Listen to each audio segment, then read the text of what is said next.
بسم الله الرحمن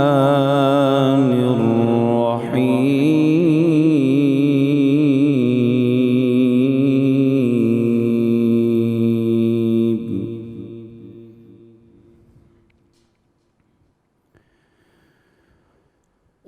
والتين والزيتون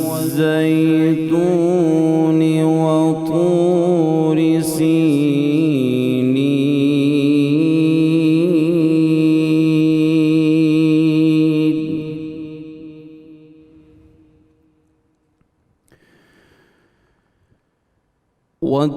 والتين والزيتون وطور سينين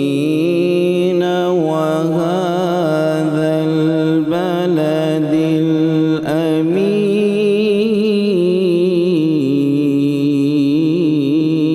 الأمين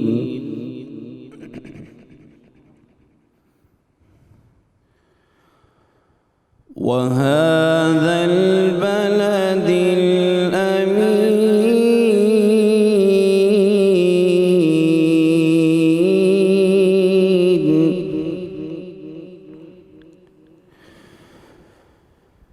وهذا البلد الأمين لقد خلقنا الإنسان في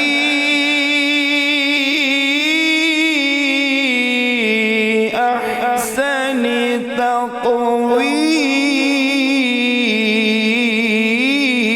تقويم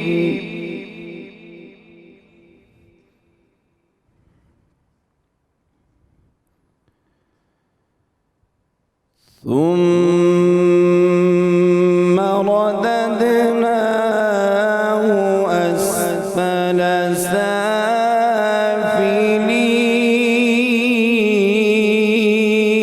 سافلين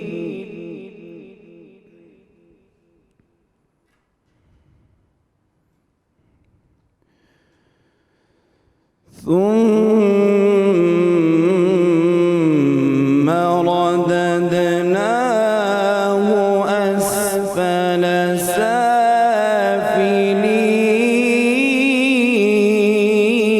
سافلين إلا الذين آمنوا وعملوا الصالحات فلهم أجر غير ممنون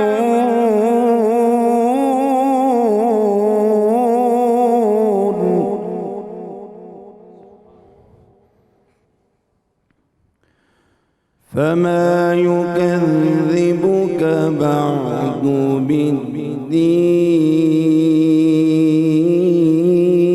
بالدين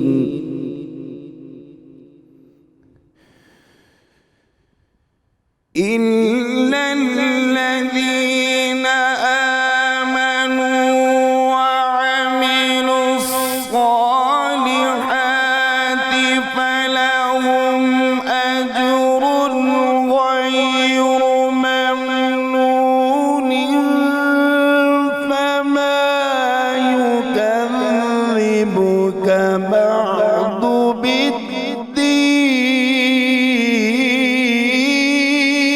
بالدين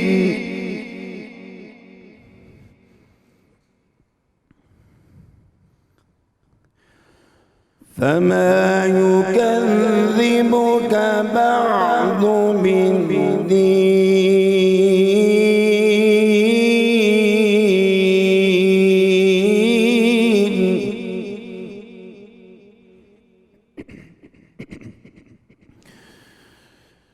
فما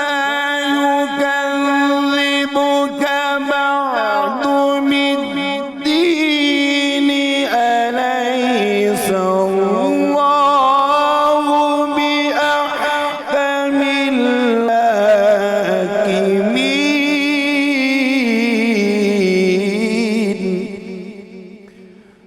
أليس الله بأحكم الحاكمين.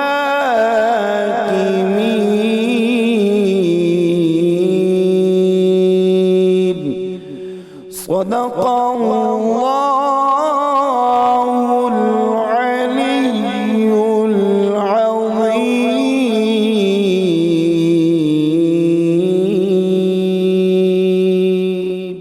ماشاء اللہ جی، ماشاء اللہ. ملک معروف قاری جناب قاری محمد عمران نعیمی صاحب تلاوت کلام پاک سے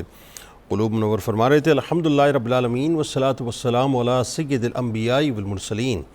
اللہم صلی علی سیدنا و مولانا محمد وعلی آلہ واصحابہ وبارک وسلم وصلی علیہ. دنیا کے تمام دیکھنے والوں کو، تمام چاہنے والوں کو، تمام پیار کرنے والوں کو، اور جہاں جہاں تک اس وقت میری آواز کو سنا اور مجھے دیکھا جا رہا ہے، جنید اقبال کی جانب سے انتہائی محبت کے ساتھ السلام علیکم. ایک بار پھر ناظرین، آپ کو رحمت رمضان کی خصوصی براہ راست نشریات میں، یعنی 1445 ہجری سن 2024 کی نشریات میں ظہری کے موقع پہ میں دل کی عطا گہرائیوں سے خوش آمدید کہتا ہوں. یہاں رمضان آیا اور دیکھیے آپ کے پہلا عشرہ بھی جو ہے وہ اب اپنے اختتام کو قریب قریب پہنچنے والا ہے. بس اس دعا کے ساتھ کہ اللہ تبارک و تعالیٰ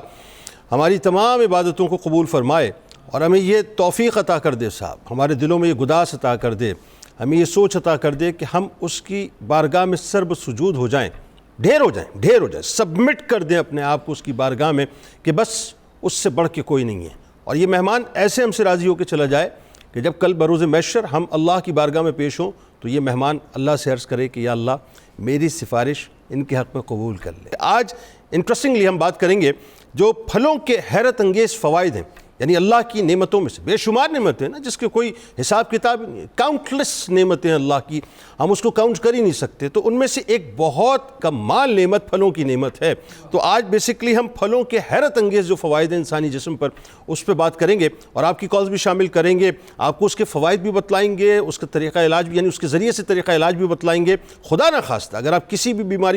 بیماری میں مبتلا ہیں، آپ ہمیں ایک ٹیلی فون کال کریں. آپ دنیا میں کہیں بھی بستے ہوں، آپ کو اللہ کی اس نعمت جسے ہم پھل کہتے ہیں اس کی روشنی میں انشاءاللہ آپ کو جو ہے وہ باقاعدہ سجیسٹ کریں گے کہ آپ کو کون سا پھل اس بیماری میں کھانا چاہیے جو اس بیماری میں آپ کے لیے سود مند بھی ہوگا اور انشاءاللہ شفا کا باعث بھی ہوگا. اور اس میں ناظرین یہ ذہن میں رکھیں کوئی دوسری رائے نہیں ہے، یہ ہمارا بڑا فرم بلیو ہونا چاہیے. پرابلم ہماری ہے، ہماری تحقیق کی، ہمارے علم کی، یوں کہیے کہ ہمارے بلیفز کی ہے بیسکلی، کہ ہم اس بات کو سمجھ ہی نہیں پا رہے کہ اللہ تبارک و تعالیٰ نے یقیناً جتنی بھی بیماریاں اتاری ہیں سب اللہ کی طرف سے ہیں اور شفا بھی یقیناً اللہ ہی کی طرف سے ہے. یہ جو سارے اسباب ہم اختیار کرتے ہیں، چونکہ ہم یہ دارالاسباب ہے، یہ بیسکلی جتنا بھی معاملہ ہے دنیا کا، اور اس میں اگر ہم اسباب استعمال نہ کریں یا اختیار نہ کریں تو یقیناً اس کے رزلٹس اس طرح سے نہیں ملتے. تو اسباب تو ہمیں اختیار کرنے ہیں، لیکن یقین ہمیں اللہ کی ذات پہ رکھنا چاہیے کہ خدا نہ خواستہ کوئی بھی مصیبت جسمانی حوالے سے ہمارے اوپر آ جاتی ہے، کوئی بیماری آ جاتی ہے، تو یہ بیماری بھی اللہ کی طرف سے ہے. اور وہ جو سبب ہم اختیار کرتے ہیں اس سبب میں طاقت اور قوت یا اسے شفا کا باعث بھی اللہ تبارک و تعالیٰ ہی بنایا کرتا ہے. اس میں کوئی دوسری رائے نہیں ہے. یعنی فرم بلیو آپ کا یہ ہونا چاہیے. جب اس بلیف کے ساتھ آپ آگے بڑھتے ہیں تو وہ ایک ٹیبلٹ بھی اگر آپ پیناڈول کی کھا لیتے ہیں نا، تو پیناڈول کے اندر بیسکلی شفا نہیں ہوتی. شفا اللہ تبارک و تعالیٰ کے حکم کے اندر ہوا کرتی ہے، اس کے اذن میں ہوا کرتی ہے، اسی کے اختیار میں سب کچھ ہے. اسی طرح سے یہ جو پھلوں کا معاملہ ہے یہ بھی بڑا کمال ہے صاحب. یعنی آپ دیکھیں نا، یہ اللہ کی شان ہے، اللہ کی قدرت ہے کہ پہلے اس نے، جیسا کہ میں نے آپ کو عرض کیا، کہ شفا اتاری ہے، اس کے بعد بیماریاں اتاری ہیں. وہ علیم بھی ہے، وہ حکیم بھی ہے، اور وہی شافی. اور اسی لیے تو ناظرین ہم بڑا یوں کہیے کہ فارملی یہ بات کہتے ہیں کہ وَإِذَا مَرِضْتُ فَهُوَ يَشْفِينِ، کہ اور جب میں بیمار پڑتا ہوں تو اللہ تبارک و تعالیٰ ہی مجھے شفا عطا کرتا ہے، کسی اور کی طاقت نہیں ہے. یہ ذہن میں رکھیے گا. آپ ڈاکٹرز کے پاس جاتے ہیں، آپ کسی ڈاکٹر کو جا کے اپنی نبض چیک کراتے ہیں، آپ ٹیسٹ کراتے ہیں، وہ آپ کو پرسکرائب کرتا ہے. جو کچھ بھی آپ کے جسم کے اندر پل رہا ہوتا ہے نا، جو کچھ بھی پل رہا ہوتا ہے یہ اللہ کے اذن سے پل رہا ہوتا ہے. ڈاکٹر صرف ایک سمجھ لیجئے سبب ہے، وہ جو پرسکرپشن دیتا ہے وہ ایک سبب ہے. اللہ تبارک و تعالیٰ جو ہے اس بیماری کو شفا یابی میں تبدیل کرتا ہے.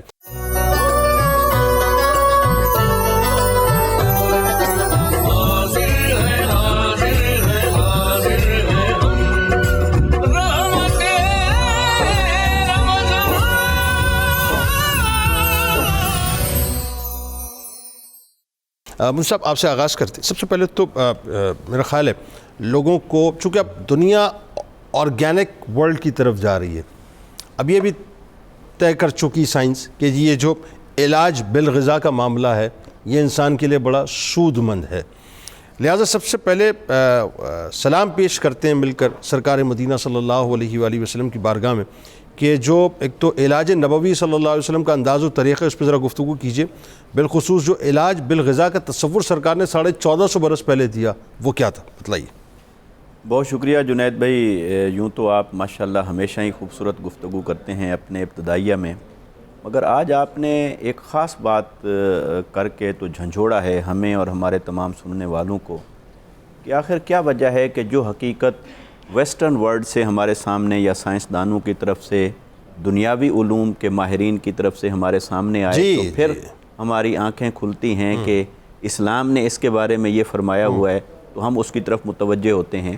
حالانکہ تقاضۂ ایمان تو یہ ہے کہ ہم سب سے پہلے ہر مسئلے کا حل قرآن سے تلاش کریں، یقیناً آقا علیہ السلام کی سیرت مطہرہ سے تلاش کریں 100%. اور جو ہمیں زندگی گزارنے کے اسلوب اور طور طریقے وہاں سے میسر آتے ہیں. یقیناً انسانی عقل بھی جہاں تک پہنچے گی، مگر میرا معراج کہ میں تیرے قدم تک پہنچا. سائنس ہو، عقل ہو، ایجادات ہوں، وہ جب بھی اپنے عروج پر پہنچیں گے تو ان کا عروج یہی ہے کہ وہ یہی کہنے پر مجبور ہو جائیں گے کہ ہاں رب تعالیٰ نے جو فرمایا وہ حق ہے، اور مصطفیٰ کریم صلی اللہ علیہ وسلم نے اپنی سیرت اور سنت کے اندر جو کچھ کر کے دکھایا وہی حق ہے اس کائنات کے اندر.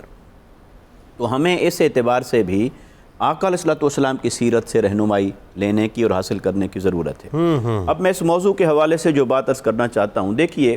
حضرت لقمان علیہ السلام کا قرآن مجید نے تذکرہ فرمایا، اور وہاں ایک آیت مبارکہ میں فرمایا، سورہ لقمان کی ہی آیت مبارکہ ہے،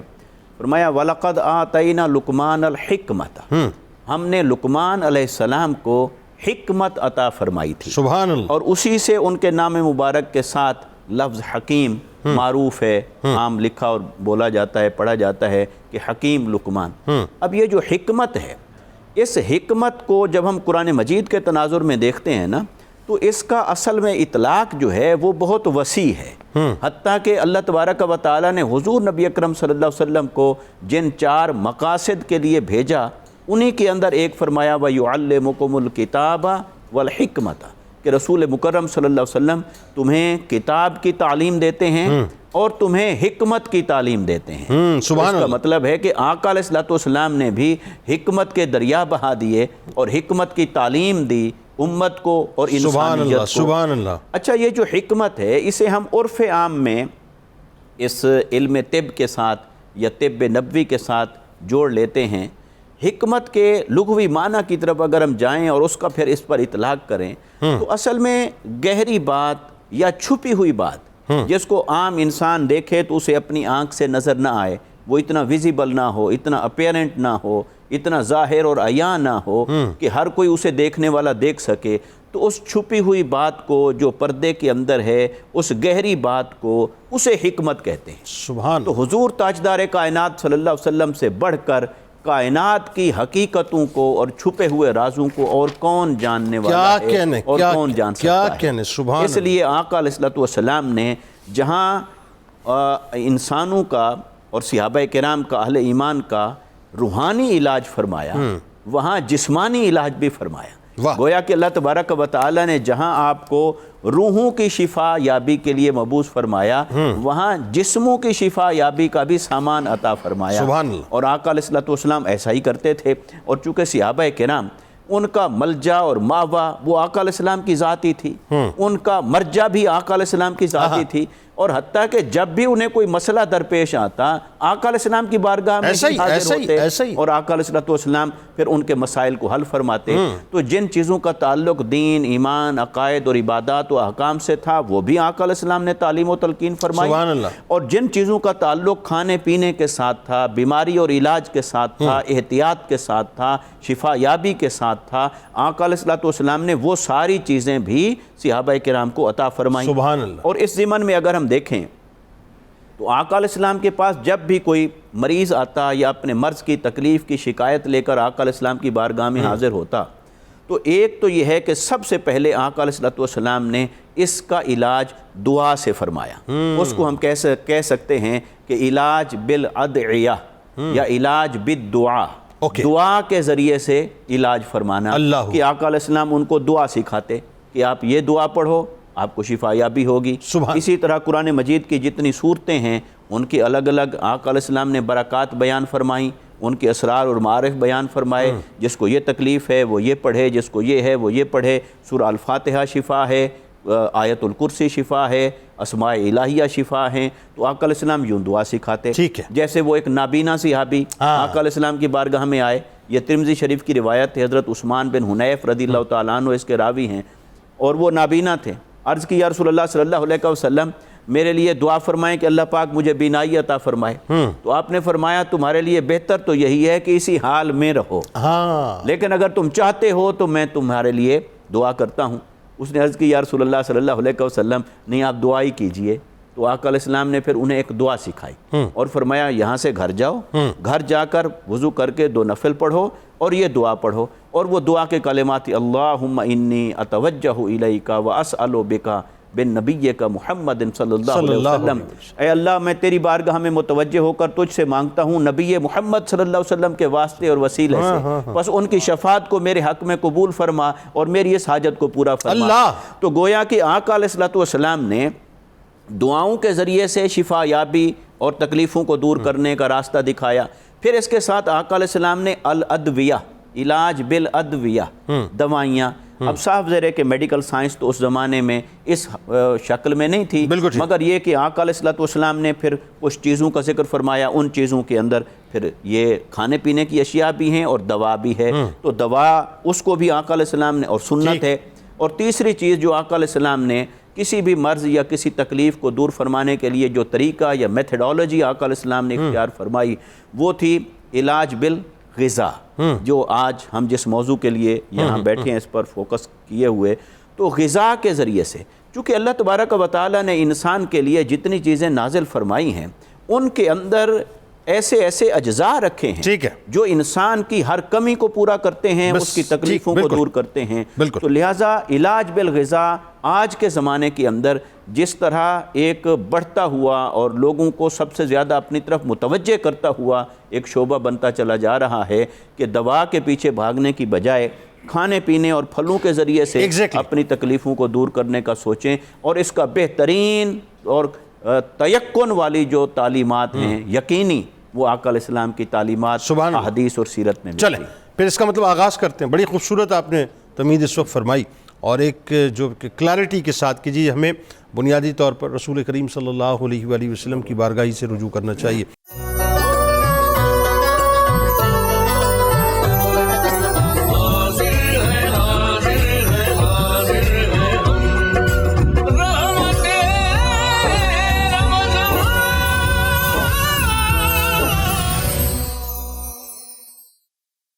میرا خیال ہے سب سے پہلے جو ہیں وہ ہم 2 پھلوں کا ذکر کرتے ہیں، اور اس میں خاص طور پہ ظاہر والتین والزیتون، اللہ تبارک و تعالیٰ نے جو وہ اپنا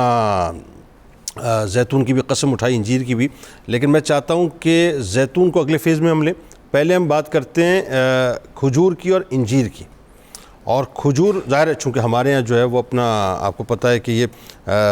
افطار میں بھی سحر میں بھی استعمال ہوتی ہے، انجیر کا بھی لوگ استعمال کرتے ہیں۔ تو ایک تو یہ کہ اس کے فوائد کیا ہیں، پہلی بات۔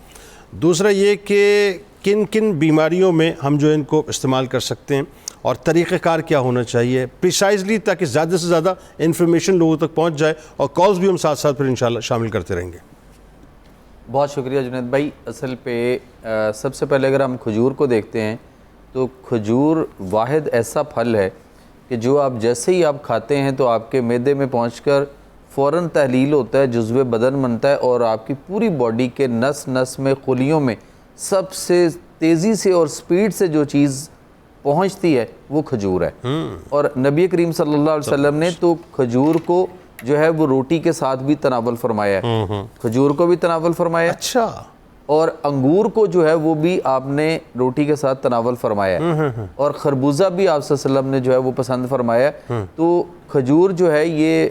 اسی لیے کہا جاتا ہے کہ یا تو آپ افطاری میں اگر کھجور لیتے ہیں تو وہ آپ کی انرجی جو ہے وہ فوری طور پر بحال کر دیتی ہے پورے جسم کی، اور آپ انرجیٹک جو ہے وہ ہو جاتے ہیں۔ ٹھیک ہے۔ اچھا، کھجور کی اگر ہم بات کرتے ہیں تو ہمیں پھر وہ حضرت سعد بن ابی وقاص کا واقعہ جو ہے وہ صحابی رسول کا بھی یاد آ جاتا ہے کہ جب ان کو ہارٹ کا پرابلم ہوتا ہے تو آپ صلی اللہ علیہ وسلم اس کا علاج تجویز فرماتے ہیں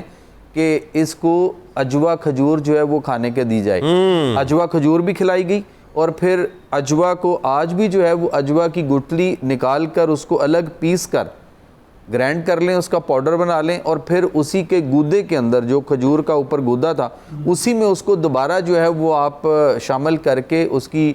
معجون ٹائپ کہہ لیں کہ وہ بن جائے گی. اور اس کے بعد اس کا جو آپ 1 ٹیبل سپون جو ہے وہ صبح دوپہر شام اور رات 4 ٹائم اگر آپ لیتے ہیں تو آپ کے ہارٹ کی آرٹریز وال بلاکیج آج بھی کھلتے ہیں. اچھا, آج بھی کھلتے ہیں. اور حضرت سعد بن ابی وقاص کا جب علاج آپ صلی اللہ علیہ وسلم نے تجویز فرمایا تو اس کے بعد حضرت سعد بن ابی وقاص رضی اللہ تعالیٰ عنہ جب تک زندہ رہے بہت ساری جنگوں میں حصہ لیا, بہت سارے دور دور تک سفر کیے, دوبارہ ان کو زندگی میں کبھی ہارٹ کی کوئی پرابلم نہیں ہوئی تھی. اچھا, اس کا طریقہ استعمال کیا ہے ویسے؟ اس کا طریقہ استعمال یہ ہے کہ آپ اس کو جیسے میں نے بتایا نا کہ صفوف بنا لیں, گٹھلی الگ نکال لیں اور اس کو پیس کر اس کا صفوف بنا لیں اور پھر اس صفوف کو اسی کھجور کے اندر دوبارہ واپس جو ہے اس کو کوٹ کر اس کے اندر اس کی جو ہے وہ پیسٹ بن جائے گی اور وہ بہت اچھی ہے ہارٹ کے مریضوں کے لیے. اور یہ جو ساری زندگی ہمیں دوائیوں کا استعمال کرنا پڑتا ہے ہارٹ کے پیشنٹ کو, اس سے بھی نجات مل سکتی ہے. کھایا کب جائے گا اور کتنی مقدار میں کھایا جائے گا یہ؟ سر 1 چمچ جو ہے وہ ٹیبل سپون جو ہے وہ آپ صبح نہار منہ لیں گے,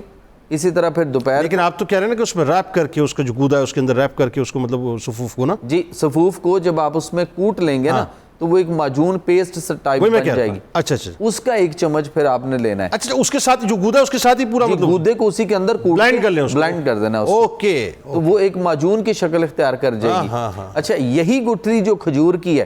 اگر اس کی دھونی بنا کر لی جائے, ہم پیشنٹ کو جو پیشنٹ بواسیر کے آتے ہیں جن کے فشر فیسچولا ہوتا ہے یا بواسیر کی وجہ سے ان کے پائلز کی وجہ سے وہاں پہ برننگ اور جلن ہوتی ہے ان کے انس یعنی پخانے والی جگہ پر, تو کھجور کی گٹھلی کی صرف دھونی ان کو دی جائے تو اس سے ان کو ایسی شفا ملتی ہے کہ اس طرح کسی آپریشن سے آج تک نہیں ملی. یہ ہے وہ کھجور جو جس کا بھی ہم ذکر کر رہے ہیں. ٹھیک ہے. اچھا, یہی کھجور اور اس کے ساتھ اگر ہم انجیر کو شامل کر لیں اور اس کے اندر اگر ہم شہد شامل کر لیں تو اس کی اگر ہم وہ معجون یا پیسٹ اس کو اگر ہم کر لیتے ہیں بنا لیتے ہیں تو یہ جو بانجھ پن ہے خواتین کے اندر خاص طور پہ بے اولادی کا مسئلہ, اچھا وہ مسئلہ حل ہو جاتا ہے اور اتنے اچھے نتائج ملتے ہیں کہ وہ خواتین جو بانجھ ہیں جن کو بے اولادی کا مسائل ہیں وہ کھجور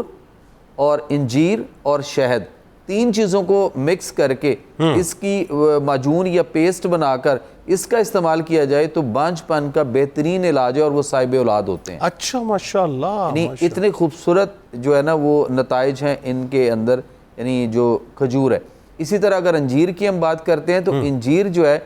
دنیا میں جب حضرت آدم علیہ السلام کو بھیجا گیا تو سب سے پہلا پھل جو دنیا میں اللہ تعالیٰ نے اتارا تھا وہ انجیر کی صورت, جس کی قسم اللہ تعالیٰ نے سب سے پہلے اٹھائی ہے. اچھا, پھر یہی انجیر جو ہے یہ اس قدر کمال کا یہ پھل ہے کہ جس کا بلڈ لو ہوتا ہے یا جن میں HB لیول لو ہوتا ہے یعنی خون کی کمی ہوتی ہے, اور اکثر ہی آپ کو دیکھیں گے تو تھیلیسیمیا کے بچوں کے اندر جب بار بار خون لگ رہا ہوتا ہے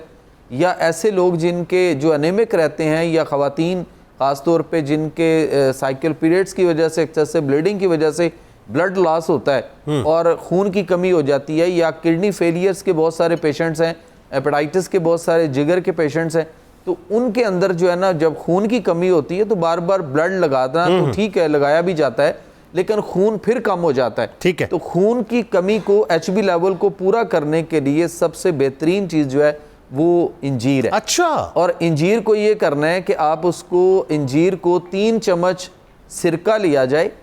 ایپل کا جو سرکہ ہے وہ لیا جائے اور 3 کوئی بھی ایپل سائڈر لے کسی بھی کمپنی جی, اور اس کے 3 چمچ سرکہ کے اندر 2 انجیر کے دانے جو ہے وہ بھگو دیں رات کو, اور صبح اٹھ کر نہار منہ خالی پیٹ جو ہے وہ انجیر کو صرف انٹیک کیا جائے, کھایا جائے, اور اس کے بعد وہ جو سرکہ ہے وہ اس کو بعد میں جو ہے وہ پی لیا جائے. تو آپ کا HB لیول جو ہے وہ آپ کو ودن 8 سے 10 دنوں میں یا 15 دنوں میں آپ کو وہ رزلٹ دے دے گا جو آپ کو کسی اور طریقے سے نہیں ملے گا. اچھا, لیکن ایک چیز اس میں دیکھنی پڑے گی کہ انجیر خریدتے وقت جنید بھائی جو ہے وہ بڑا خیال کرنا. وہ کیا کرنا ہے؟ وہ یہ ہے کہ اگر تو وہ ذرا سفید کلر میں یا ہلکی سی سبز کلر میں ہے تو وہ نہیں لینی, وہ کچی ہے ابھی, اس میں ایسڈ نارملی ایسڈ بھی استعمال کر کے اسے پختہ نہیں ہوگی, شیلف اس کی جو لائف ہے بڑھانے کے لیے میرا خیال ہے وہ بھی کرتے ہیں نا. اور دوسری جو بلیک کلر میں ہوگی وہ بھی نہیں لینی چونکہ وہ ایکسپائر ہو چکی ہوتی ہے. جو ہمیں لینی ہے جو فائدہ کرے گی وہ ہے golden brown colour, golden brown colour, وہ لی جائے تو ہمیں اس کے جو ہے وہ فوائد, وہ نرم اور میٹھی بھی ہوتی ہے, جی نرم بھی ہوتی, میٹھی بھی ہوتی ہے. جب آپ اس کو ایسے توڑتے ہیں اس کی ٹکیا کو تو آپ کو اندر اس کے جو بیج یا دانے سے پورے نظر آتے ہیں, وہ پورے نظر آتے ہیں اور بالکل خوبصورت چمکدار ملیں گے. گولڈن براؤن ہوگی تو وہ آپ کو فائدہ کرے گی. بالکل ٹھیک ہے. پھر آپ کو سر میں بھی نہیں حکیم ہوں, آپ ابھی دیکھیں تو صحیح ابھی ہوتا کیا ہے, وہ نتائج ملیں گے, جی وہ نتائج ملیں گے جو اس میں سے ہمیں آنے چاہیے. بالکل صحیح. اچھا انجیر میٹابولزم میں بڑا کام کرتی ہے. جی بہت اچھا, آپ کا جو ڈائجسٹو ٹریک ہے اس کے لیے بہت اچھی ہے. نظام آپ کا پورے کا پورا جو ہے وہ ایون دو کہ معدے کا السر ہے اور اگر اس میں فار ایگزامپل ایچ پیلوری کی اگر پوزیشن ہے اور اس میں زخم ہوئے ہیں یا آپ کو کوئی بلڈ آتا ہے منہ سے یا مسوڑوں سے تو اس کے لیے بھی بہت اچھی ہے. ویٹ لاس کے لیے بہت اچھی ہے, ویٹ لاس کے لیے بہت اچھی ہے. اس کے بعد آپ کے جوڑوں کے لیے, جوڑوں کے درد کے لیے بہت اچھی ہے, آپ کے پٹھوں کے لیے بہت اچھی ہے, اسکن کے لیے بہت اچھی ہے, اسکن کے لیے بہت اچھی ہے, بالوں کے لیے بہت اچھی ہے, آپ کے اعصاب کے لیے بہت اچھی ہے, آپ کے دماغ کے لیے بہت اچھی ہے, قوت جو حافظہ ہے اس کو بڑا تیز کرتی ہے. اور اب ذرا کھجور کے بھی تھوڑے سے فضائل ہو جائے نا, کھجور جو ہے وہ آپ کا امیون سسٹم کو بڑھا دیتی ہے, گلوکوز آپ کا دیکھیں نا اس کو بڑا زبردست کمال کرتی. اچھا اس میں ایک چیز ہے کہ بہت سارے لوگ جو ہیں جیسے ڈائبٹک پیشنٹ ہیں وہ ڈرے ہوئے ہوتے ہیں یا خوف زدہ ہوتے ہیں کہ شاید یہ میٹھی چیزیں ہمیں نہیں کھانی یا وہ ان سے اوائڈ کر رہے ہوتے ہیں. تو بیسیکلی وہ تمام میٹھی قدرتی چیزیں جو اللہ تعالیٰ نے پیدا فرمائی ہیں وہ شوگر کے مریض بھی کھا سکتے ہیں بنسبت اس کے کہ وہ جو ڈائٹ چیزوں کی طرف چلے جاتے ہیں ان سے انہیں اوائڈ کرنا چاہیے جو ہم ڈائٹ چیزیں لیتے ہیں. اس کی نسبت پھلوں میں سے جو اللہ تعالیٰ نے قدرتی چیزیں پیدا کی ہیں وہ کوئی بھی پھل دن میں ایک دفعہ اور پھر نیکسٹ ڈے کوئی اور الٹرنیٹو ڈیز. نہیں کمال بڑی رچاؤ کے ساتھ آپ نے گفتگو کی. میرے خیال ہے جو بیسک جو ایک کھجور اور انجیر کے جو بینیفٹس ہیں وہ میرے خیال ہے آلموسٹ پہنچ گئے. بالکل ٹھیک ہے.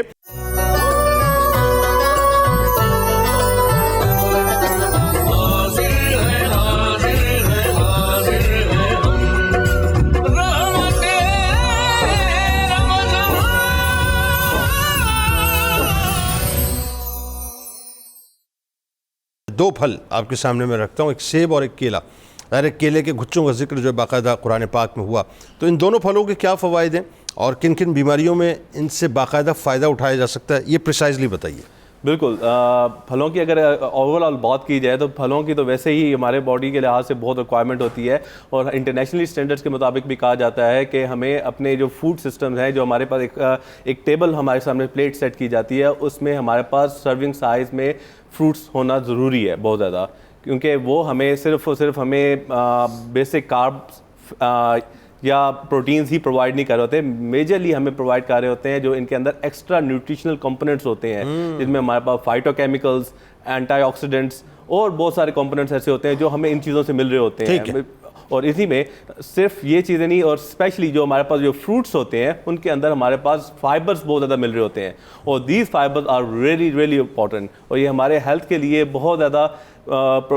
اسپیشلی جو اسٹمک ہے اس میں ڈائجیشن کے لحاظ سے بہت زیادہ رول پلے کر رہے ہوتے ہیں. اور جیسے ہی ہم لوگ فار ایگزامپل ہم ایپل کنزیوم کرتے ہیں تو ایپل کی ڈائجیشن کمپیریٹیولی کیا ہوتی ہے, سلو ہوتی ہے, ٹھیک ہے, باڈی میں. اور اگر ہم بات کریں اگر ہم اس کے علاوہ اگر اس کا جوس نکال کے پیتے ہیں تو جوس جو ہے کیونکہ اس میں فائبرز نہیں ہوتے تو وہ ڈیفینیٹلی وہ جلدی باڈی میں آپ کے اسٹمک سے پاس ہو کے انٹسٹائن میں آتا ہے اور وہاں پہ جلدی ریلیز کرتا ہے. تو یہاں پہ اگر آپ کو ڈیپینڈ کرتا ہے کہ آپ کس طرح ریلیز کروانا چاہتے ہیں کوئی بھی کمپوننٹ کو, آپ کتنا جلدی اس کو کنزیوم کروانا چاہتے ہیں, اس کے اندر جو نیوٹرینٹس ہیں وہ کتنا جلدی ریلیز کروانا چاہتے ہیں. اسی طرح یہ تمام جو ہمارے پاس جس میں اینتھروسائننس, وائٹامنس اور باقی جو کمپوننٹس ہوتے ہیں یہ ہمارے ہارٹ کے لیے, ٹھیک ہے, بہت امپورٹنٹ ہیں, ٹھیک ہے. اسی طرح ہمارے پاس اس میں بہت سارے کمپوننٹس ہیں جس میں وائٹامنس ہمارے فریشنس کے لیے آپ کو بہت زیادہ میجر رول پلے کر رہے ہوتے ہیں. اور فردر اگر ہم دیکھا جائے تو اس میں جو فائبرز ہے جو اس کو ہم ایز پری بایوٹکس بھی کہتے ہیں جو ہمارے لارج انٹسٹین میں جو بڑی آنت کے اندر ہمارے اندر مائکرو بایوٹا ہوتا ہے، مائکرو آرگینزم ہوتے ہیں، تو ان کی ہیلتھ کے لیے، ان کو بہتر کرنے کے لیے بہت میجر رول پلے کر رہے ہوتے ہیں. اس کے اپوزٹ اگر ہم دیکھا جائے بنانا کو، جو کیلا ہے، کیلا بہت سافٹ، ایپل سے بالکل اپوزٹ، اس کے جو سٹرکچرز ہوتے ہیں وہ کمپیریٹیولی ڈفرینٹ ہوتے ہیں، ٹھیک ہے. اور اس کی آپ نے دیکھا ہوگا بہت زیادہ سافٹ فوڈ ہے، اور ہمیشہ ڈاکٹرز بھی اسی وجہ سے ریکمینڈ کرتے ہیں کہ جب بھی کوئی آپ نے انیشیٹ کرنا ہے کھانے کو تو اس کے بعد آپ صرف سافٹ فوڈ سے کریں. اس کے اندر پوٹاشیم بہت ہائی کوانٹٹی میں ہوتی ہے. اس کے علاوہ یہ آپ کو کاربس کے لحاظ سے اور ایزی ڈائجیشن پرووائڈ کر رہا ہوتا ہے، اور اسپیشلی جو ایتھلیٹس ہیں، جو ان کو جب وہ بہت انٹینس ایکسرسائز پرفارم کر رہے ہوتے ہیں جس میں الیکٹرولائٹ لاسز بہت زیادہ ہوتے ہیں سویٹ کے ذریعے، مطلب پسینے کے ذریعے کافی زیادہ لاسز ہوتے ہیں، تو ان کنڈیشن میں ہم لوگ زیادہ پریفر کرتے ہیں کہ ان کو بنانا یا پرووائڈ کرنا تاکہ ان کے پوٹاشیم یا ان کے کاربس کی ریکوائرمنٹ کافی پوری ہو جائے. Very good very good very good. اچھا یہ جو مطلب ایک بڑی ایک مثال جو ہے وہ سیب کے حوالے سے بڑی مشہور ہے کہ an apple a day keeps the doctor away, تو یہ بیسیکلی کس سینس میں کہا جاتا ہے یہ؟ بالکل، کیونکہ ہم لوگ جب بات کرتے ہیں کہ ایپلز، جو ہمارے پاس ایپل یا ہمارے پاس کوئی بھی فروٹ ہو گیا، ان میں تمام ایسے کمپوننٹس موجود ہوتے ہیں، ایسے چیزیں ہوتی ہیں جو آپ کو باڈی کے سسٹم کو بہتر رکھنے کے لیے ضروری رول پلے کر رہے ہوتے ہیں، جس میں جیسے میں نے اینٹی آکسیڈنٹ کی بات کی. اینٹی آکسیڈنٹ کا بیسکلی کیا کام ہوتا ہے کہ ہمارے باڈی میں جو فری ریڈیکلز بن رہے ہوتے ہیں جو میٹابولزم کے دوران، تو ان چیزوں کو وہ سکوینچ کرتے ہیں، ٹھیک ہے. اور ہمارے باڈی میں جو ایجنگ پروسیس ہو رہا ہوتا ہے یا ہمارے باڈی میں دوسرے جو فری ریڈیکل بنے ہوتے ہیں ان کو بیسکلی سکوینچ کر کے باڈی کے اندر اور زیادہ توانائی، اور باڈی میں کیٹابولک اور ہو کے اینابولزم کیا ہوتا ہے کہ باڈی میں جو باڈی کی بلڈنگ ہو رہی ہوتی ہے اندر، جو باڈی کے اندر جو گروتھ ہو رہی ہوتی ہے اس کو زیادہ پروموٹ کرنے کے رول پلے کر رہے ہوتے ہیں. تو کسی خاص بیماری میں مطلب اس کے تدارک کے لیے کیلے اور سیب کا استعمال ہے؟ آپ کسی بھی اب فوڈ کے لحاظ سے ایپل اور بنانا جو بھی ہیں اگر آپ دیکھیں گے تو جتنے بھی مریض ہوتے ہیں تو ان کے لیے آپ اسپیشلی لے کے جا رہے ہوتے ہیں، اور اس میں اسپیشلی یہ لوگ کیا کرتے ہیں کہ پیلز وغیرہ ریموو کر کے کھا رہے ہوتے ہیں. لیکن ہماری کوشش ہونی چاہیے کہ ہمیں پیلز بھی ساتھ کنزیوم کرنے چاہیے، کیونکہ peels basically major fiber provide کر رہے ہوتے ہیں. کیلے کا بھی نہیں، کیلے کا نہیں، میں ایپل کی بات کر رہا ہوں. نہیں، اور نہیں، کیلے کے اندر بھی ہمارے پاس کافی ایسے کمپوننٹس ہوتے ہیں ان کے پیلز کے اندر میں بھی، تو اس کو بھی فردر کافی لوگ، یہ نیوٹراسیوٹیکل کمپنیز ہیں ان کے اندر سے بھی کافی پولیفینولز یا باقی اینٹی آکسیڈنٹ نکالتے ہیں اور ان کو فردر آگے یوٹیلائز کرتے ہیں. بالکل ٹھیک ہے جی. آئیے ذرا مفتی صاحب اب قرآن پاک کی طرف ہمیں لے کے چلیں. ایک تو یہ کہ قرآن پاک میں کن کن پھلوں کا ذکر ملتا ہے ظاہر ہے، اور خاص طور پہ نبی کریم صلی اللہ علیہ وآلہ وسلم کون سے پھل استعمال فرمایا کرتے تھے اور کن پھلوں کو جو ہے وہ شرف بخشتے تھے کہ وہ سرکار مدینہ صلی اللہ علیہ وآلہ وسلم کے لبھائے مبارک کو بوسے دیں؟ سبحان اللہ، بہت خوبصورت پہلو ہے، اور جتنی الحمدللہ یہاں سے انفارمیشن ابھی جا رہی ہے ہمارے سامعین کے لیے، اور یہ بہت مفید ہے. اور دیکھیے کہ جس طرح ایک مریض کی عیادت کی جاتی ہے، جی جی، اس میں بھی یہ ایک مقصد ہوتا ہے کہ اگر کسی کو کوئی اسے سجیشن اس کے پاس ہے غذا کی، دوا کی، احتیاط کی، تو اسے بتائی جائے تاکہ اس کی زندگی میں یقین ہو. تو الحمدللہ جہاں تک آپ کے سوال کا تعلق ہے، قرآن مجید نے بہت سارے پھلوں کا ذکر کیا ہے، جیسا کہ ابھی ذکر ہوا، قرآن مجید نے انجیر کا ذکر کیا، زیتون اور زیتون کا ذکر کیا، والتین والزیتون وطور سینین وہذا البلد الامین، اور پوری سورہ مبارکہ کا نام اسی کے اوپر رکھا، التین. تو انجیر کے بہت سارے فضائل ہیں، اس کا ذکر آیا. اسی طرح انگور کا ذکر قرآن مجید نے کیا،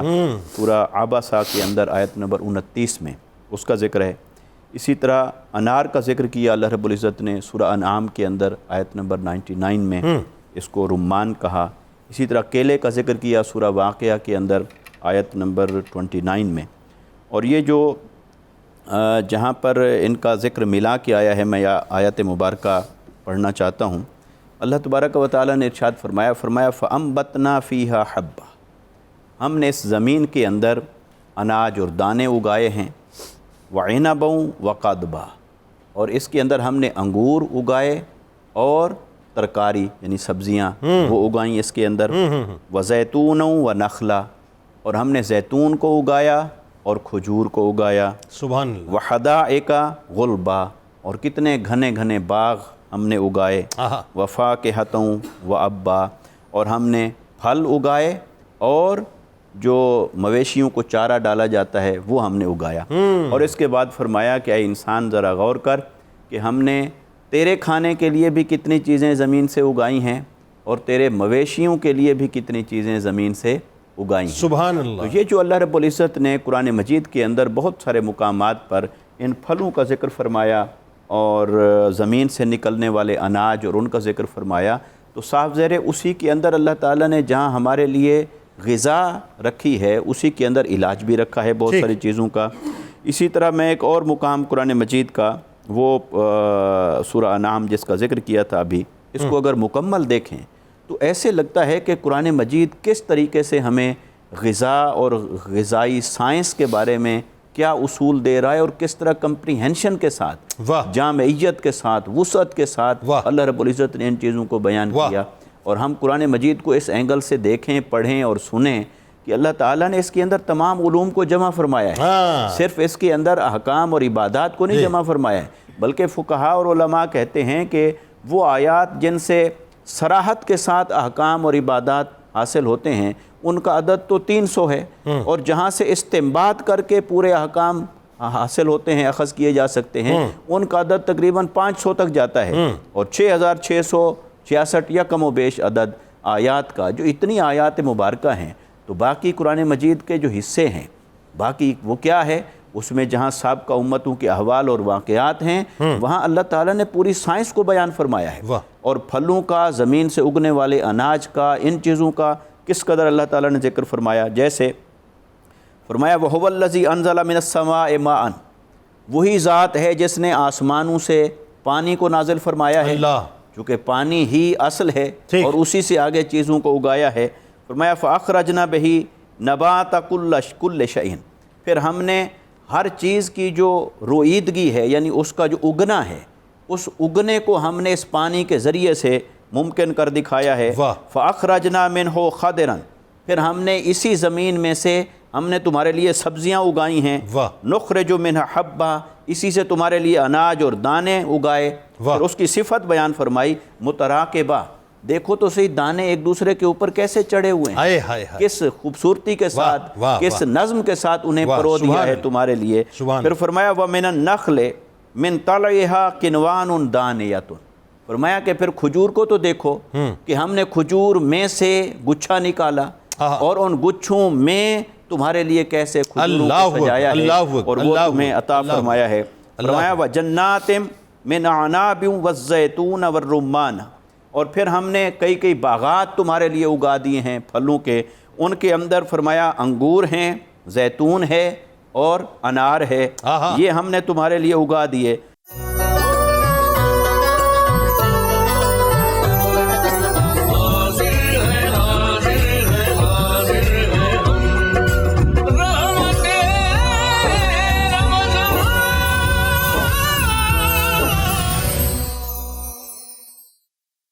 علیہ السلام نے جن پھلوں کو شرف بخشا تھا کہ بات آقا علیہ السلام نے ایک تو کھجور کا استعمال کثرت سے فرمایا، زیتون کا استعمال فرمایا، انجیر کا استعمال فرمایا، اور آقا علیہ السلام کی بارگاہ میں انگور بھی پیش ہوئے، یہ بھی ہمیں روایات میں ملتا ہے. تو آقا علیہ السلام نے خربوزہ بھی آپ نے پسند فرمایا، ہاں خربوزے کا ذکر بھی ملتا ہے. تو اور کچھ روایات کمزور بھی ملتی ہیں، تربوز کا ذکر ملتا ہے، کچھ روایات اس ضمن میں یعنی اپنی سند کے اعتبار سے کمزور بھی ہیں کہ آقا علیہ السلام، لیکن یہ کہ یہ تمام چیزیں آقا علیہ السلام نے انہیں برتا اور ان کے فضائل بھی بیان فرمایا، خود قرآن مجید نے بھی بیان فرمایا. ٹھیک. اچھا اب آئیے ذرا دو پھل جن کا ذکر ظاہر قرآن میں ملتا ہے، ایک تو انار اور دوسرا انگور. اور انار کے دانے کے بارے میں جس کے بارے میں حدیث پاک ہے کہ مطلب پورے انار میں کوئی ایک دانہ جنتی ہوتا ہے.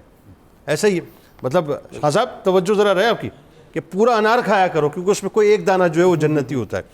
تو اب ذرا سوچئے کہ اس کے فضائل تو پھر کیا ہوں گے، ذرا تو فوائد ایک تو بتائیے اور بیماریوں کے بارے میں ضرور بتائیے کن کن بیماریوں میں اس کا استعمال کر سکتے ہیں. شیور، میں اس کے بارے میں ضرور بتاؤں گا. تو جیسے مفتی صاحب نے بڑا اچھی طریقے سے بتایا کہ انگور کی فضیلت کیا ہے، اور قرآن پاک میں جنت میں بار بار اس کے بارے میں مینشن، اس پھل کے بارے میں مینشن ہوا ہے. امپورٹنٹ چیز یہ ہے کہ انگور جو ہے نا، جیسے میں نے پہلے بتایا ایپل اور مطلب کہ بنانا کے بارے میں کہ وہ اینٹی آکسیڈنٹ ہوتے ہیں، لیکن جو انگور ہے اٹس آلسو نون ایز کہ یہ power house of antioxidant ہوتا ہے. اور یہاں پر آپ کو بہت سارے اینٹی آکسیڈنٹ ملتے ہیں جو کہ بہت آپ کے ہیلتھ صحت کے لیے بہت امپورٹنٹ ہوتے ہیں. ٹھیک ہے. اس میں اسپیشلی ہمارے پاس فائٹوسٹرول، فائٹو کیمیکلس، اس کے علاوہ ہمارے پاس اس میں اینٹی آکسیڈنٹ کوئرسٹین اور دوسرے کمپوننٹ ہوتے ہیں جو کہ بیسیکلی آپ کی ہیلتھ میٹابولزم کے لحاظ سے بہت میجر رول پلے کر رہے ہوتے ہیں. اسی طرح جو آپ کی بون ہیلتھ ہے اس کے لحاظ سے بھی ان کا بہت زیادہ رول ہوتا ہے، اور اسپیشلی اس کے اندر جو وائٹامن سی اویلیبل ہوتا ہے یہ آپ کے لحاظ سے بہت زیادہ میجر ہیلتھ امپیکٹ کر رہا ہوتا ہے. سملرلی اگر انار کے اندر دیکھیں، انار کے اندر دیکھیں اللہ تعالیٰ نے بہت پیار سے اس چیز کو اپنے اندر سنبھالا ہوا ہے، ان دانوں کو. اس کے اندر بہت زیادہ آپ نے دیکھا اس کی ٹیسٹ وغیرہ، آپ کا سارا کچھ، اس کا ریڈنس، آپ کے اندر جو اندر کلرز ہوتے ہیں اس کے، وہ آپ کو اتنی انرجی پرووائڈ کر رہے ہوتے ہیں. اسپیشلی اس کے اندر جو ہمارے پاس اس کا جو ریڈنس کلر آ رہی ہوتی ہے وہ بھی ہمارے پاس ڈفرینٹ ہمارے پاس کمپوننٹ ہوتے ہیں، ان کے جو فائٹو کیمیکلز ہوتے ہیں وہ بیسیکلی آپ کے ہیلتھ کو بہت زیادہ امپروو کرتے ہیں. اور اسپیشلی یہ تمام ہمارے پاس ہمارے اسپیشلی برین ڈیولپمنٹ کے لحاظ سے، آپ کے ڈائجسٹو سسٹمز کے لحاظ سے، اس کے علاوہ آپ کے اسپیشلی بلڈ انکریز کرنے کے لیے بہت میجر رول پلے کر رہے ہوتے ہیں. یعنی جن کا بلڈ کاؤنٹ اگر کم ہونا شروع ہو جائے ان کے لیے جو ہے پھر یہ بہت بہتر ہے، مطلب انار استعمال. ڈیفینیٹلی آپ کے پاس ہمارے پاس different metabolic point of view سے یہ تمام رول پلے کر رہے ہوتے ہیں. تو انار بیسیکلی اس میں ہمارے پاس دل کے مرض کے لیے کہتے ہیں کہ مطلب انگور بہت اچھے ہیں. بالکل دل کے مرض کے لیے، کیونکہ دل کے اندر ہمارے پاس ڈفرینٹ یہ تمام جو ہمارے پاس فائٹو کیمیکلز ہوتے ہیں یہ میجر رول پلے کر رہے ہوتے ہیں. اور اسپیشلی یہ ہمارے پاس برین کی ڈیولپمنٹ کے لحاظ سے بہت میجر رول پلے کر رہے ہوتے ہیں، کیونکہ نروز کے لحاظ سے ان کے. ڈاکٹر صاحب آپ کا کوئی ایکسپرٹ اوپینین ان دونوں پھلوں کے بارے میں؟ اعصاب جو ہے نا بیسیکلی جو ہے یہ اعضائے رئیسہ جو ہے نا ہمارے لائف آرگن ہے، وہ 3 ہے باڈی کے اندر، دل، جگر اور دماغ. دماغ جو ہے اس کے تابع ہماری پوری باڈی کا نروس سسٹم اعصاب ہے، اور یہ جو انگور ہے یہ اعصاب کی خوراک ہے دماغ کی، اور آپ کے پورے نروس سسٹم کو اس قدر کمال کا کر دیتا ہے جب آپ اس کو کھاتے ہیں. اور خاص طور پر وہ میں نے ایسے پیشنٹ دیکھے ہیں جو آتے ہیں میرے پاس جن بچے بہت زیادہ سوکھے پتلے یا ایسے لوگ ہوتے ہیں جو کسی جیسے ٹی بی کی بیماری اور اس طرح سے وہ، ان کو یہ ہوتا ہے کہ آپ ان کو انگور کا ایک دانہ 1 منٹ کے وقفے سے کھلائیں اور 1 گھنٹہ بٹھا کر ان کو ایک دانہ انگور کھلایا جائے. 1 گھنٹہ صبح، 1 دوپہر، 1 شام. لیکن شرط یہ ہے کہ انگور کے دانے 60 ان کے سامنے ہوں، اور 1 منٹ جب پورا ہو تو 1 دانہ کھا لے، پھر اگلے منٹ میں 1 اس طرح جی. اور اس کے بعد پھر جو ہے ان کو سادہ روٹی کھانے کو دی جائے تو ان کی صحت اس قدر قابل رشک ہو جاتی ہے جس کا کمال نہیں. مطلب بہت سی مائیں پریشان ہوتی میرا بچہ بڑا سوکھا سا ہے. بالکل ہو جائے گا، بالکل ذرا بہتر بالکل ہو جائے. اچھا اس میں ایک اور بھی ساتھ وہ اپنا ذرا انار پہ بھی کامنٹ کر دیجیے گا. لیکن انار جو ہے وہ دل کے لیے بہت اچھا ہے، دل کے لیے بہت اچھا ہے، دل کے لیے بہت اچھا ہے، دل کو میٹابولزم کے لیے بہت اچھا ہے، میٹابولزم کے لیے بہت اچھا ہے، جگر کے لیے، یرقان کے لیے آپ کے بہت اچھا ہے. بالکل ٹھیک ہے. اور لیکن ایک چیز کہ جن کا جگر جو ہے وہ سکڑا ہوا ہے یا فیٹی کی طرف گیا ہوا ہے، یا جن کے تلی سپلین کا سائز بڑا ہوا ہے، فیٹی لیور کے لیے بھی بہت اچھا ہے انار، اس کے لیے اچھا ہے. لیکن جس کا جیسے بچے تھیلیسیمیا کے ہوتے ہیں اور ان کا تلی کا سائز بڑا ہوتا ہے تو اس میں بھی بہت زیادہ یہ فائدہ مند ہے کا رول ادا کرتا ہے. اچھا ایک تو سرکار کی سنت یہ بھی ہے نا کہ وہ جو اپنا کیا کہتے ہیں کھجور اور ککڑی ملا کے جو ہے فربا ہونے کے لیے، وہ فربا ہونے کے لیے بہت کمال کھجور کی جو آپ نے بات کی تھی اور اس کی وہ دونوں ملا کر فربا، اس کو بیلنس بھی تو کر لیا نا آپ صلی اللہ علیہ وسلم نے، اعتدال جو ہے وہ. جی اب آپ کو بتلاتے ہیں سفر جل کے بارے میں جسے وحی کہا جاتا ہے. بتائیے جناب، کیونکہ احادیث میں سرکار مدینہ صلی اللہ علیہ وآلہ وسلم نے بڑا کیٹیگوریکل اس کی اہمیت کو اجاگر کیا، اور پھر ظاہر ہے شرف بخشا اس پھل کو کہ سرکار علیہ السلام کے لبھائے مبارک کو اس پھل نے بوسہ دیا. فرمائیے. بہت شکریہ جنید بھائی. یہ جس طرح تذکرہ ہو رہا ہے مختلف پھلوں کا جو آقا علیہ الصلوۃ والسلام نے استعمال فرمایا، جن کا تذکرہ قرآن مجید نے فرمایا، انہی میں سے ایک خوش نصیب پھل سفرجل جس کو آقا علیہ الصلوۃ والسلام نے استعمال فرمایا، یہ ہمیں حدیث مبارکہ ایک ملتی ہے اور حضرت طلحہ رضی اللہ تعالیٰ عنہ کا واقعہ ہے. اس کو ابن ماجہ میں بھی نقل کیا گیا ہے اور نسائی میں بھی نقل کیا گیا ہے اس حدیث پاک کو، اور اس کی کچھ جزیات تفصیلات ایک روایت میں ہیں اور کچھ دوسری روایت میں ہیں. اگر ان کو ملا کے بات کریں تو حضرت طلحہ رضی اللہ تعالیٰ عنہ آپ بیان فرماتے ہیں کہ میں ایک دن آقا علیہ الصلوۃ والسلام کی بارگاہ میں حاضر ہوا اور آقا علیہ الصلوۃ والسلام اپنے صحابہ کرام کے ساتھ تشریف فرما تھے، صحابہ کرام کے جھرمٹ کے اندر، اور آپ کے دست مبارک میں یہ سفرجل کا پھل تھا، تو آقا علیہ الصلوۃ والسلام اسے اپنے ہاتھ کے اندر ایسے الٹ پلٹ کر رہے تھے، یعنی ایک ہاتھ ہتھیلی مبارک سے دوسری ہتھیلی میں، دوسری ہتھیلی سے پھر پہلی ہتھیلی میں، تو اس طرح آقا علیہ الصلوۃ والسلام اسے اپنے ہاتھوں میں لیے ہوئے تھے۔ تو وہ کہتے ہیں میں پہنچا تو آقا علیہ الصلوۃ والسلام نے ان کی طرف مخاطب ہو کر فرمایا کہ اے طلحہ یہ لے لو اور اسے کھا لو، اور اللہ تعالیٰ نے اس میں یہ تاثیر رکھی ہے کہ یہ دل کو تقویت دیتی ہے اور دل کو مضبوط کرتی ہے اور اس کی بیماریوں کو دور کرتی ہے۔ تو اس کا آقا علیہ الصلوۃ والسلام نے پھر ان کو عطا فرمایا، انہوں نے کھایا۔ اچھا، اسی طرح ایک جابر بن عبداللہ رضی اللہ تعالیٰ عنہ آقا علیہ السلام کے صحابی ہیں، ان کے حوالے سے بھی ایک روایت ملتی ہے اسی طرح کہ آقا علیہ الصلوۃ والسلام کی بارگاہ میں وہ حاضر ہوئے اور یہ آقا علیہ السلام نے سفرجل کو اپنے ہاتھ مبارک میں، دست مبارک میں لیا ہوا تھا،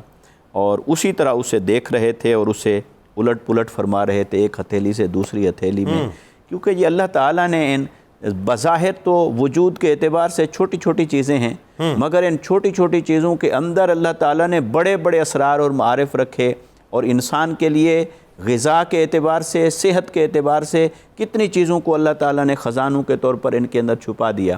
تو حضرت جابر بن عبداللہ رضی اللہ تعالیٰ عنہ بیان فرماتے ہیں کہ آقا علیہ الصلوۃ والسلام نے وہ ایک بہی دانہ وہ مجھے عطا فرمایا اور فرمایا کہ یہ لے جاؤ، اور یہ اگر کسی ایسی خاتون کو، عورت کو کھلایا جائے جو حاملہ ہوں، پریگننٹ ہوں، تو فرمایا اس کو کھلاؤ تو جو بچہ پیدا ہوگا وہ حسین ہوگا۔ سبحان اللہ، سبحان اللہ۔ اور بار دیگر آقا علیہ الصلوۃ والسلام نے ساتھ یہ فرمایا کہ یہ دل کو تقویت دیتا ہے اور دل کی بیماریوں کو دور فرماتا ہے۔ آڑو اور سیب کے درمیان کی کوئی شکل ہے اس کی جو ہے وہ اس طرح ملتا جلتا اس سے؟ جی ہاں بالکل، یہ اویلیبل ہے، مارکیٹ سے لے سکتے ہیں، اور اگر فرض کریں کسی نے کھانا نہیں مجھے تو نہیں ملا، میں نے بھیجا تھا، ملا ہی نہیں کہیں کہ صرف دیکھنا ہو کسی نے، صرف دیکھنا ہو کسی نے تو گوگل پہ تو مل جاتا ہے، گوگل میں مل جاتا ہے، تو وہاں سے اس کی شکل یاد کر لیں اور اس کے بعد مارکیٹ میں تلاش کریں تو یقیناً مل جائے گا۔ تو آقا علیہ الصلوۃ والسلام نے اس پھل کو خود بھی استعمال فرمایا اور اس کے فضائل بیان فرمائے، اور صحابہ کرام کو اس کی حکمتوں سے آگاہ فرمایا اور مختلف مقاصد کے لیے انہیں دیا۔ تو اس سے پتہ چلتا ہے کہ اللہ تعالیٰ نے اپنے نظام قدرت کے اندر جیسے اس شے کے اندر صرف ایک شے کی شفا یابی نہیں رکھی، بلکہ اس کو کئی بیماریوں کا علاج بنایا ہے بیک وقت، یعنی اتنی تاثیرات اس کے اندر رکھی ہیں کہ یہ کئی چیزوں کو کفایت کرتا ہے۔ یعنی سرکار مدینہ صلی اللہ علیہ وآلہ وسلم کا کیٹیگوریکل فرمانا کہ جو پر امید عورتیں ہیں ان کو جو ہے باقاعدہ کھلایا کرو، یعنی کہ بڑا سرکار نے صراحتاً فرمایا، اور ساتھ یہ بھی فرمایا کہ دل کی بیماریوں کو بھی ٹھیک کرتا ہے، اور جو پیدا ہونے والا بچہ ہے اس کو حسین بھی کرتا ہے۔ اس کا مطلب ہے سکن پر اس کے اثرات ہیں، جلد پر اس کے اثرات ہیں، اور